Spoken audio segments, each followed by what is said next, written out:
여기 계신 분들 중에 모태에서부터 신앙인으로 자란 분들이 있습니다. 또 저희 집안, 저 같은 경우에는요, 저희 집안이 어느 누구도 예수 믿지 않았어요. 뭐 친척들도 없었습니다. 그런데 뿐만 아니라 뭐 성경도 그러니까 저희 집에 없었던 거죠. 성경이라는 것을 제가 성경 전도 받기 이전에 한 번도 성경을 본 적이 없었습니다. 제사를 중시하는 그런 유교 가정에서 자라났습니다. 그런데 어떻게 제가 예수님을 믿게 되었을까요?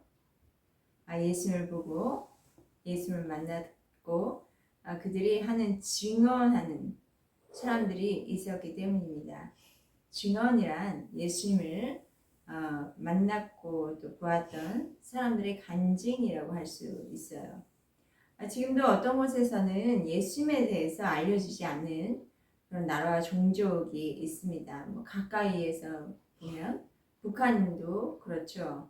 또 아프리카의 식인종들 이런 사람들도 전혀 복음에 대해서 듣지 못했습니다.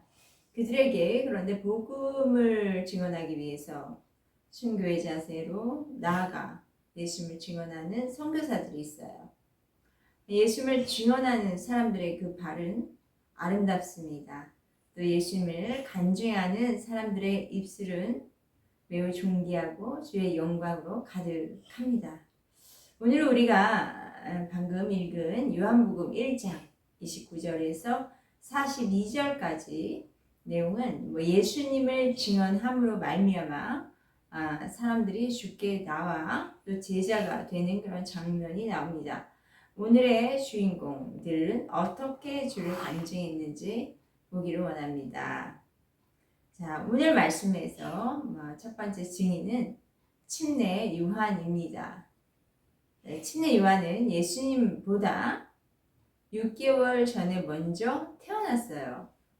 예수님과 세례 요한은 침례 요한은 왜 제가 침례 요한, 세례 요한이라고 이렇게 혼돈해서 말씀하시는가 생각할 수 있는데 우리 성경에는 세례 요한이라고 나와 있죠. 그런데 원어적인 표현은 침례 요한이에요.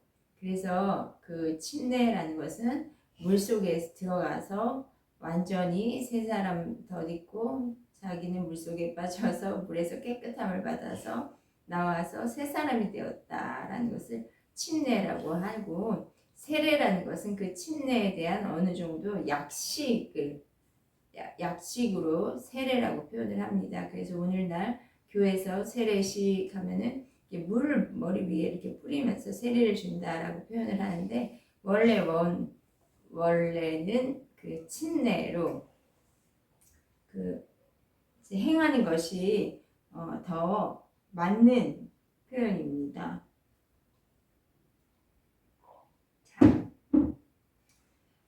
그런데 이 침례 요한, 그래서 제가 요한을 침례 요한이라고 표현을 하도록 하겠습니다. 침례 요한은 예수님보다 6개월 이전에 태어난 사람인데 이 침례 요한과 또 예수님은 친족 관계였다라는 이야기가 있어요. 그런데 이 침례 요한은 이제 일찍부터 광야에서 하나님의 나라를 전파한 분입니다. 또 침례 요한은 스스로를 자기를 소개하기를 메시아의 길을 준비하는 자다 이렇게 소개를 했어요. 그래서 이 사복음서의 마태, 마가, 누가, 요한복음 이 사복음서 모두 동일하게 예수님께서 공생애를 시작하시기 전에 요한에게 침례를 받았다 이렇게 기록되어 있습니다. 그럼 요한복음 1장 25절에서 침례를 한 요한을 본 사람들이 요한이 침례를 이렇게 주고 있는 것을 보고 어떻게 생각을 했냐면 사람들이 저 사람이 그리스도인가? 저 사람이 선지자인가? 그렇게 말을 하고 있어요. 그러니까 사람들이 자기에 대해서 그렇게 그리스도인가라고 보고 있는 그 사람들을 의식한 거예요. 그러면서 요한이 곧바로 어느 한 사람을 소개합니다. 나는 지금 물로 세례를 베풀었죠. 그런데 당신들이 알지 못하는 한 사람이 저기 서 있네요. 그 사람은 이제 내 뒤에 오시는 분이에요. 그런데 그 내 뒤에 오시는 분의 신발끈을 나는 풀기도 감당할 수 없을 정도로, 신발끈을 푸는 사람은 그의 종이지 않습니까? 나는 그분의 종으로서의 신분도 안 되는 그런 자예요. 그러니까 그 내 뒤에 오시는 분에 대해서 그분을 아주 높여드리는 그런 표현을 하고 있습니다. 자, 29절 오늘 본문을 들어갔는데요. 29절 한번 읽어볼까요? 시작. 이튿날 요한이 예수에게 자기에게 나오심을 보고 이르되 보라 세상 죄를 지고 가는 하나님의 어린 양이로다.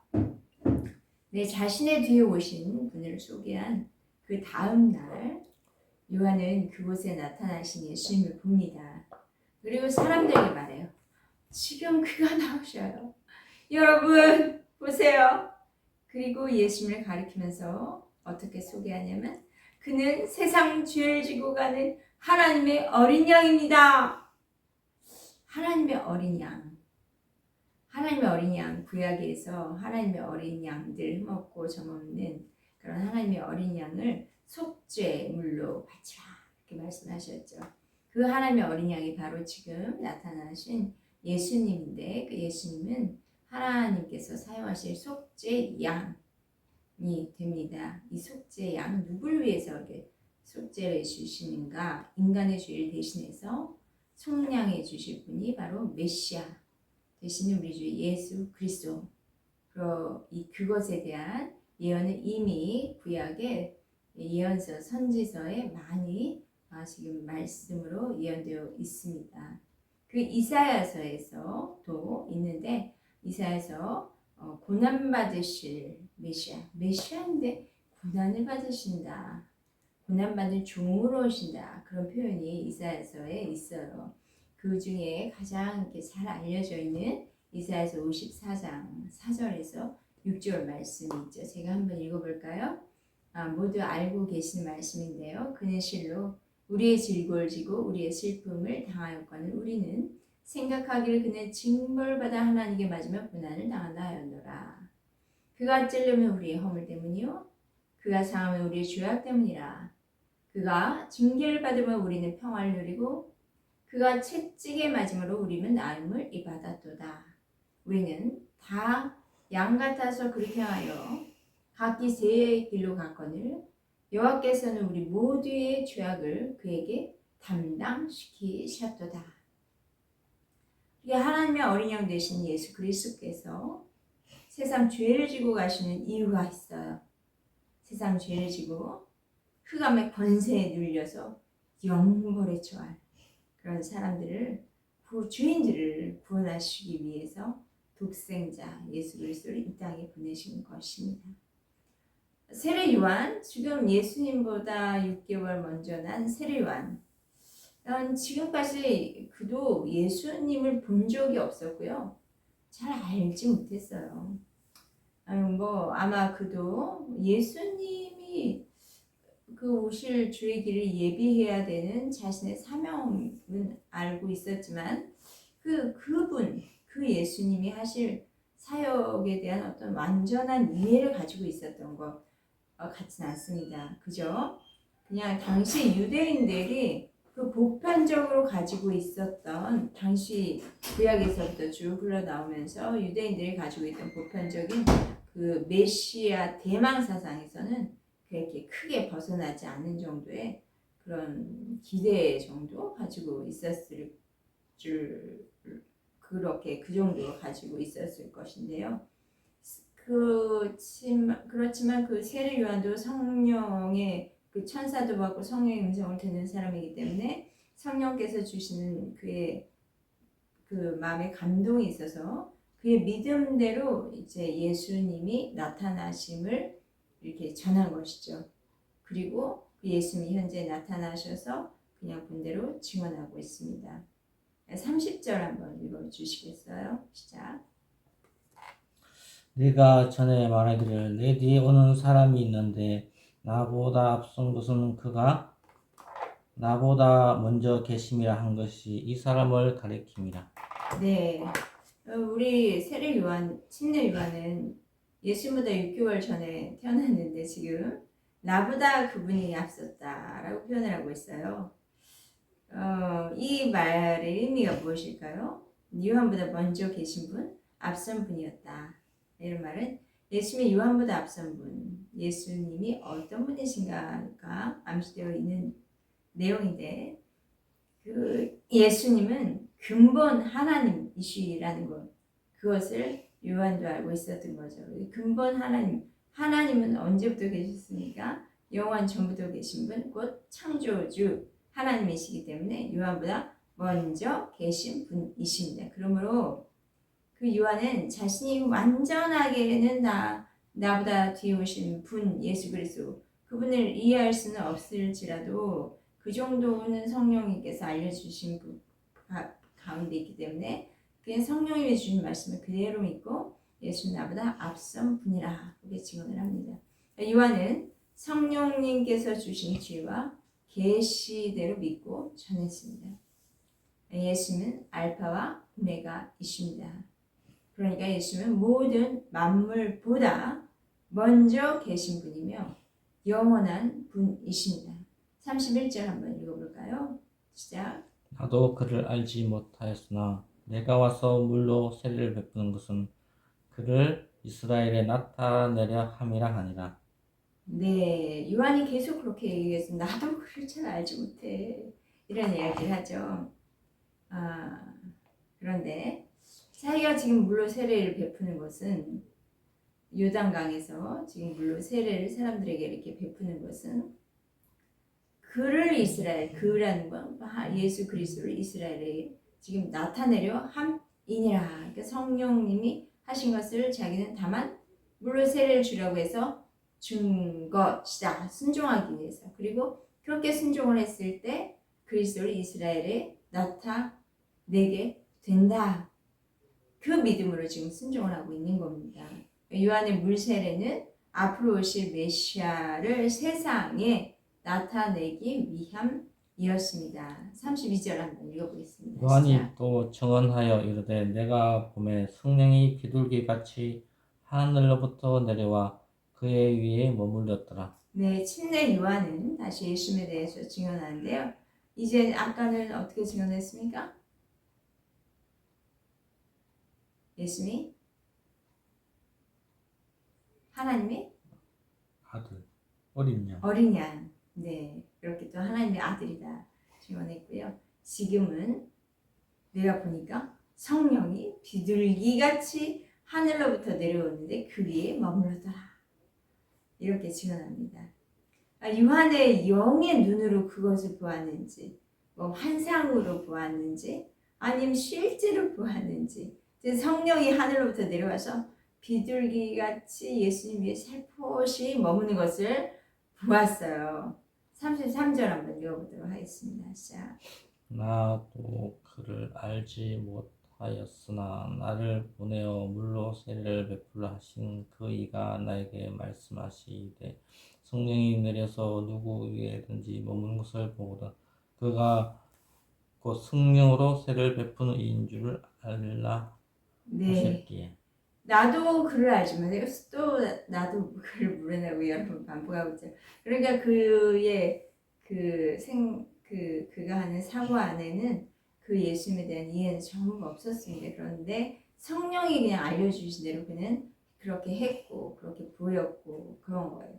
우리 성령님이 주시는 우리들에게 여러 가지 사인도 주시고 여러 가지 환상도 주시고 여러 가지 뭐 보여주신 것도 있고 감동으로 주신 것들이 있는데 이런 것을 우리가 모든 것을 정확히 이렇게 따다닥 알아내기는 쉽지가 않습니다. 다만 성령님이 보여주실 때 성령님 이게 무슨 의미일까요? 무슨 뜻일까요? 왜 나에게 보여주신 걸까요? 라고 이제 성령에게 요청해서 물으면 성령님이 가르쳐 주기도 하시죠. 그러니까 요한은 성령이 비둘기같이 내려옴을 보면서 시편 말씀에서 기록된 것이 이제 떠오른 거예요. 그러면서 지금 예수님이 하실 일을 지금 뭔가 확증해 주시는 거구나. 알게 됐습니다. 그분은 바로 성령 세례를 주신 분. 예수 그리스도 그분은 바로 성령으로 세례를 베푸시는 분이구나 이제 계시를 알게 된 거죠. 그리고 예수님을 보는 순간 그는 하나님의 아들이시구나 그렇게 알게 된 것입니다. 예수는 우리에게 성령으로 세례를 주신 분이십니다. 우리가 하나님 앞에 나아가서 하나님을 찾고 또 그분 앞에 무릎을 꿇고 성령을 구하면 주님은 성령을 부어 주십니다. 또 성령으로 그러면 우리들은 세례를 받게 되고요. 성령의 인도하심 받는 삶을 살게 됩니다. 또 우리 교회에 성령의 은사들을 주셔서 그 교회에 덕을 세우게 되고요. 또 교회가 온전한 연합으로 세워집니다. 34절 말씀 읽겠습니다. 내가 보고 그가 하나님의 아들이심을 증언하였노라 하니라. 네, 하나님의 아들이시다. 이렇게 증언하고 있습니다. 예수는 성부 하나님이시죠. 또 성자 하나님이시죠. 성령 하나님이십니다. 하나님은 세상을 너무나 사랑하셔서 아들 예수 그리스도를 이 땅에 보내주셨습니다. 하나님의 아들은 예수님은 우리의 구주가 되셨죠. 네, 그리고 예수님은 아까 말씀하신 것처럼 성령으로 세례해 주시고 또 예수 그리스도는 이 땅에 오셔서 하신 일이 모든 악한 것들, 더러운 것들을 내어 쫓으시고 그리고 우리들에게 참된 그 모든 질병에 고통하는 이들을 질병으로부터 자유케 했습니다. 치유하셨습니다. 위대한 의사가 되십니다. 또 예수는 다시 오실 재림의 왕으로 심판주로 온 세상의 통치 주권을 가지고 오시는 분이십니다. 세례요한은 다음날 아주 예수님의 건의심을 보았어요. 그리고 나서 또 2명의 제자를 불러서 예수님에 대해서 전합니다. 보라 하나님의 어린 양이로다. 35절부터 37절 읽어볼까요? 또 이튿날 요한이 자기 제자 중 2사람과 함께 섰다가 예수께서 건의심을 보고 말하되 보라 하나님의 어린 양이로다. 2 제자가 그의 말을 듣고 예수를 따르거늘. 네, 2 제자, 세례 요한을 따르던 매니아들이었어요. 그 2 제자는 그 세례 요한의 말을 듣고 이제까지는 세례 요한을 따르다가 싹 돌아서서 이제 예수님을 따르기 시작합니다. 2명의 이름 중에 하나는 안드레였고요. 나머지 한 사람은 이름이 성경에 나와 있지 않지만 우리 요한복음의 저자 요한입니다.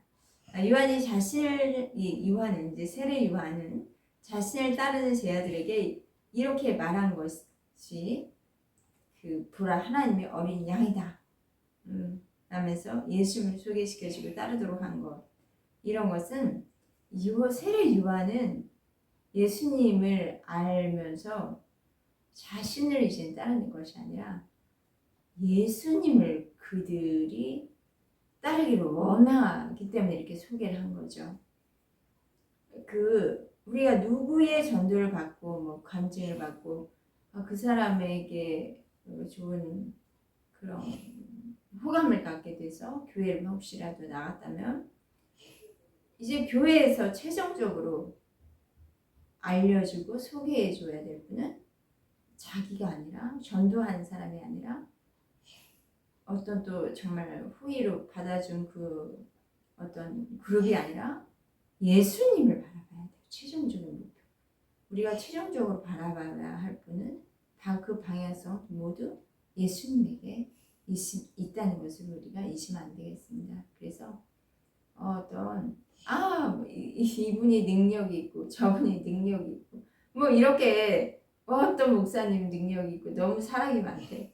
어떤 분 그래서 사람을 자꾸 따라다닐 수가 있는데 우리는 그 사람을 따라다니는 사람가 아니라 그 사람 안에 나타난 예수 그리스도 그분을 바로 알고 그분을 따라야 한다는 것이에요. 38절입니다. 시작. 예수께서 돌이켜 그 따르는 것을 보고 물어 이르시되 무엇을 구하느냐 이르되 랍비여 어디 계시오니까 하니.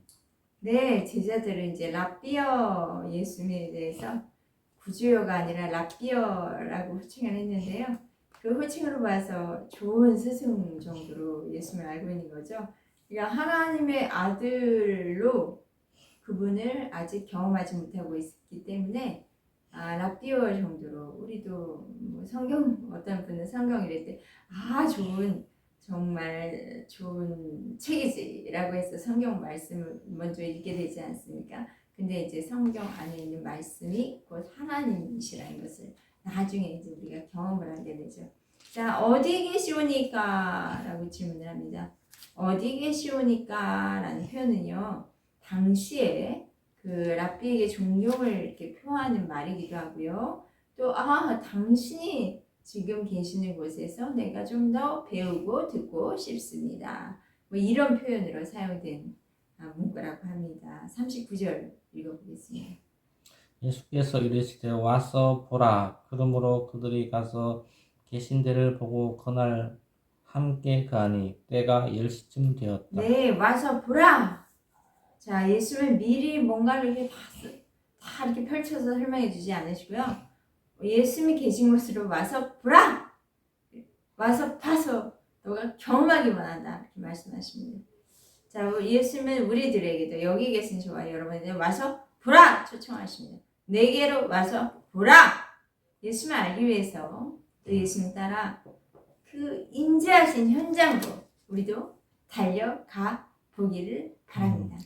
예수님이 인재하시고 나타나는 현장으로 가서 직접 가서 많이 예수님을 경험할 수 있습니다. 그 신앙은요 직접 경험하는 거예요. 아멘. 뭐 예를 들어서 우리에게 좋은 핸드폰이 있습니다.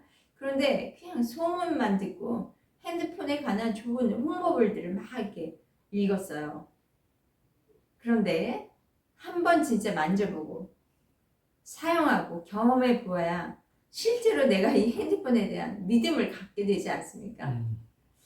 이처럼 예수님에 대한 간증을 많이 들었다면, 증언을 많이 들으셨다면 이제 예수님 계신 곳으로 가셔서 실제로 그 예수님의 나타나심을 보고 경험할 때 예수님에 대해서 알게 되고 또 믿음이 생기게 되는 것이죠. 자, 믿음이 생기면요, 진짜 내 인생을 그분께 맡기고 그분의 나라 안으로 들어갑니다. 예수님께 대한 그 신뢰가 생기면 예수님 곁으로 바짝 붙어서 따라가는 것이죠. 그러면 자신의 삶을 예수님께 내어드리며 또 삶으로 예수님을 나타내는 그런 제자의 삶을 살게 되는 것이죠. 40절과 41절 읽어주세요. 그가 먼저 자기의 형제 시몬을 찾아 말하되 우리가 메시아를 만났다. 40절 읽어주시죠. 요한의 말을 듣고 예수를 따른 두 사람 중에 하나는 시몬 베드로 형제 안드레라. 그가 먼저 자기 형제 시몬을 찾아 말하되 우리가 이 메시아를 만났다 하고, 메시아는 번역하면 그리스도라. 네, 이 안드레가 와서 보라 말씀에 따라 예수님 계신 곳에 거해서 예수님이 메시아 구원자를 자기가 그 예수님을 이제 만나고 경험한 것을 이야기를 한 거예요. 내가 메시아를 만났다. 아주 감동적으로 감격적으로 전했겠죠. 그리고 자신이 만나본 것을 형제 시몬에게 찾아가서 간증을 한 거예요. 자, 유대인들은 전반적으로 모든 유대인들은 메시아를 간절히 기다리고 있었습니다. 그런데 이 소식이 시몬에게 전해졌으니 시몬은 정말 얼마나 흥분되면서 기대되었을까요? 42절을 한번 볼까요? 시작. 그리고 예수께로 오니 예수께서 보시고 이르시되 내가 요한의 아들 시몬이니 장차 게바라 하리라 하시니라. 네, 게바는 번역하면 베드로라. 시몬을 데리고 예수님께 오니, 자, 예수님은 시몬을 딱 보시고 말씀을 하세요. 내가 요한의 아들 시몬이구나. 장차 앞으로 너의 이름은 게바라 하리라. 시몬에서 게바로 바꿔주시겠다. 그거는 현재 그의 모습은 시몬이지만 앞으로 게바가 될 것이다. 예언해 주신 거예요. 예수님은 어제나 오늘이나 영원토록 동일하신 분이십니다. 그 예수님은 우리의 과거와 현재와 미래의 모든 것을 알고 계시는 분이십니다. 그러므로 예수님은 우리의 참된 소망이죠. 우리의 현재의 모습에서 그냥 그대로 눌러 살아라 하면 우리 얼마나 절망스럽습니까? 자 볼까요? 베드로 현재의 시몬의 이름의 뜻을 아십니까? 시몬의 뜻의 이름은 모래입니다. 아주 산만한 그리고 그 작은 돌멩이들이 이렇게 있는 그런 모래, 그런 삶을 지금 살고 있겠죠. 시몬은 별볼 일 없이 굴러다니는. 그런데 게바라는 이름으로 바꿔주시겠다. 게바라는 이름은 나오지만 반석이다 라는 뜻입니다. 이 하나님께서는 그 인생의 약점을 강점으로 바꿔주시겠다는 뜻이 있습니다. 그것이 바로 소망입니다. 그 반석이란 말은요, 환난 날에 피할 큰 돌이 됩니다. 이게 시편 말씀에 여호와는 나의 반석이시니, 여기에서의 반석은 환난 날에 피할 큰 돌이 되고요. 그리고 사람들이 그 밑에 들어가서 다 피난처로 삼는다는 얘기예요. 또 신약의 반석은 이제 교회의 기초, 돌이 되는 반석, 머릿돌이 되는 것이 바로 반석이죠. 저와 여러분의 각자에게도 어떤 다 남들이 알 수 없는 나만이 아는 또 약점이 있고요. 나도 알지 못한 어떤 약점들이 있습니다. 그런데 우리들이 그 예수 그리스도를 만날 때, 또 예수 그리스도 안에서 자라날 때 우리의 약점이 강점이 되어서 하나님 나라에 크게 쓰임받는, 귀하게 쓰임받는 존재가 된다는 것입니다. 하나님 나라를 믿는 것은요, 그냥 그 하나님 나라를 믿는다, 그냥 현재로서 만족하는 것이 아니라 그냥 믿는 것으로만 만족이 아니라 예수님을 증언하는 소리들이 확 퍼져나가는 것이, 예수님을 증언하는 소리들이 퍼져나가야 하며, 또 간증하는 소리들이 확 퍼져나갈 때 하나님의 나라는 계속 확장이 되는 것입니다. 주님이 사도행전의 1장 8절 이런 말씀을 하셨죠. 오직 성령이 너에게 임하시면 너희가 권능을 받고 예루살렘과 온 유대와 사마리아와 땅끝까지 이르러 내 증인이 되리라. 주님의 기적을 보고 그냥 믿기만 하는 것이 아니라 그 증인들이 서서 이제 소리를 각 지역에 가서 낼 때, 증인들이 예수님은 누구다라고 소리를 낼 때, 흑암의 권세 아래 묶여있는 사람들에게 복음의 빛이 들어가며 생명과 기쁨으로 나오게 되는 것입니다. 2023년도 예번교회에 주를 증언하고 간증하는 소리가 넘치기를 주의 이름으로 축복합니다. 그리하여서 간증들, 우리가 전한, 우리가 보낸 간증들이 믿지 않는 가족이나 친지들이나 또는 친구들, 이웃에게도 멀리 퍼져나가는 기쁜 소식 되기를 축복합니다. 와서 보라! 하시는 말씀에 순종하는 제자들이 일어나기를 주의 이름으로 축복합니다. 아멘.